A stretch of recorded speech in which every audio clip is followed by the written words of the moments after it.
Welcome back to Flashpoint. Joe Biden's now been in office for more than a year, and his approval rating continues to fall. According to an NBC poll, his approval rating currently sits at 43%. That's down about 10 points from last year. Still, though, we should say it's about twice as much as Congress's approval rating as it stands at this point. Joining us right now, Davidson political science professor, longtime friend of the show, Dr. Susan Roberts. Professor, thanks as always. We appreciate it. Thank you. I guess we sort of historically expect a year into it for a president's approval rating to go down a little bit. We have midterms ahead of us at this point. Is this sort of the situation where a lot of members of Congress and presidents find themselves at this point of a midterm? Well, it is, because the honeymoon is over, if there ever was one, and the problems are so pressing. But Joe Biden hasn't done a lot to shore that up. And anytime you have a third of Republicans that question the legitimacy, all right, not even the job approval of the president, then you're in big trouble. And I think that, to me, the dip in the approval ratings is unfortunate for the Democrats in 2022 and their agenda, but it's not unexpected to me by any means. We had Congresswoman Adams on earlier in the show, and she said if she had to pick one item that was really her priority this year, in addition to a lot, but the number one thing would be voting rights. And I pushed back simply saying, well, I understand that. A lot of folks do not see a practical way forward, if not for the filibuster. And even when you look at things like the infrastructure bill, where you had some buy-in from some Republicans, it doesn't seem to be happening with voting rights. As a person who studies these things, do you see a path forward on getting some sort of agreement from both sides on voting rights? Well, I think it's, like they said, measure twice and cut once.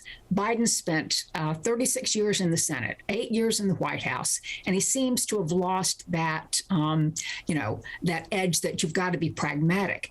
I think for both voting rights, the Freedom to Vote Act, and Build Back Better became, and I'm not being cute with this, Build Back Bigger. And if there's one thing you know about the Republicans and their agenda, it is limit the size and scope of government, defer if you can to the states, and also fiscal conservatism. And I think all those bills, the Freedom to Vote Act, as opposed to the John L. Lewis Act. And I'm saying this not to get into the weeds, but the Freedom to Vote Act included campaign finance reform.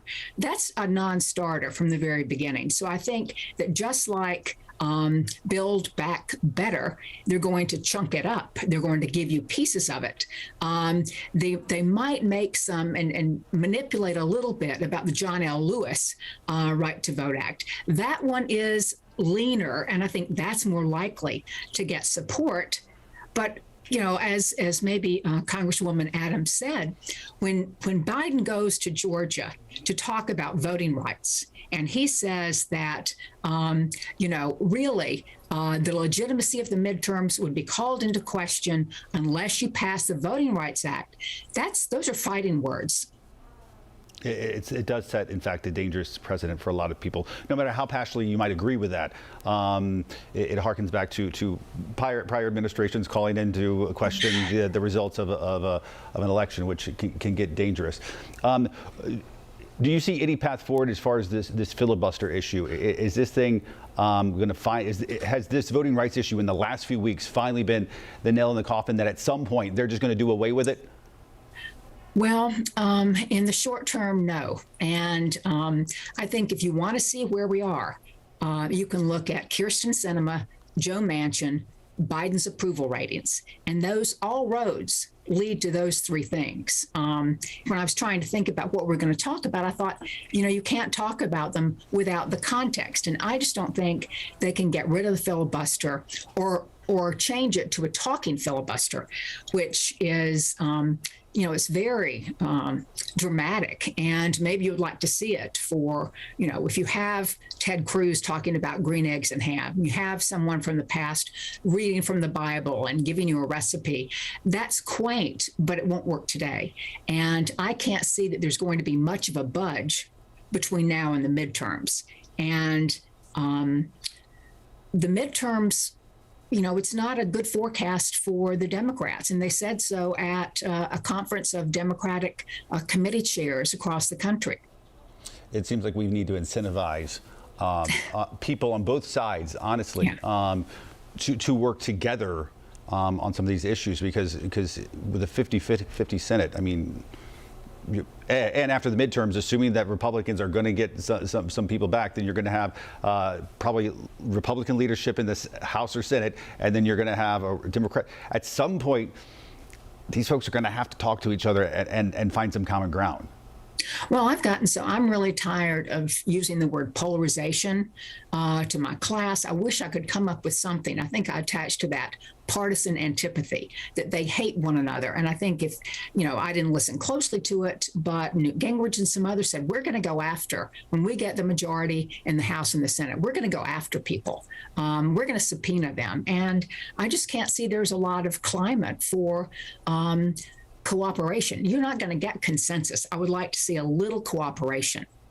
Yeah, and it's honestly, it's on up to everybody as private citizens to expect that of your lawmakers. I mean, we all have political beliefs. You have them. Everybody has them. But more than anything, we're paying their salaries, and we want some work done. We do want effective government. I say it almost every week here on Flashpoint, but effective government is a bare minimum that we should expect from lawmakers, Democrats or Republicans. Well, I'll add to that too, the deficit in trust, not just in Joe Biden, but in the direction of the country and the faith in institutions. And you mentioned earlier, Congress.